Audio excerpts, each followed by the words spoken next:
Just talking about cancellation policies. Although you have until April 25th, which is 72 hours before the start of the festival, to cancel a shift, you can always inquire about shifts at any time and may always add shifts if you find you have more time than expected as the festival gets closer.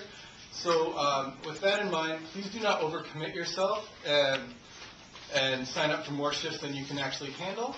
As there will be penalties to those people who overcommit and then find themselves canceling most of their shifts. And so with that in mind, it's always easier to add a shift than it is to cancel a shift. So our cancellation policy is a little bit different this year. As Tina had mentioned, that April 25th is the new cancellation deadline. And if you're canceling a shift, that can be done by emailing Zoltan at zhunt@hotdogs.ca or by calling him 416-203-2155 extension 246. That's always in his emails that he sends out, so you'll get that information from there. We will not be processing any cancellations 72 hours before the first day of the festival, so please check your calendar very carefully and send us your cancellations before April 25th of this year.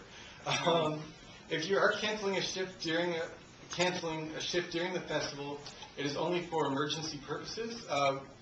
We sort of hope that you've already had your work schedule and your school schedule sorted out, so you won't need to let us know that, oh, I have to work this day. But if you do have a conflict because of something that's come up because of an emergency, we're very understanding and we'll know. But with that in mind, please try to give us at least 48 hours notice before your shift being canceled so that we can try to find a replacement. It's also, yes, so as I mentioned, never sign up for a shift if you know that you may have to work or you're not sure if you're available. Shifts, as I also mentioned, try to give us 48 hours notice during the festival so that we can find a replacement. And shifts canceled incorrectly may be treated as a failure to show. And one last thing is, if you do fail to show for a shift without a legitimate reason or notification, you will be removed from the volunteer list for future festivals, and you will not receive an invite to our party.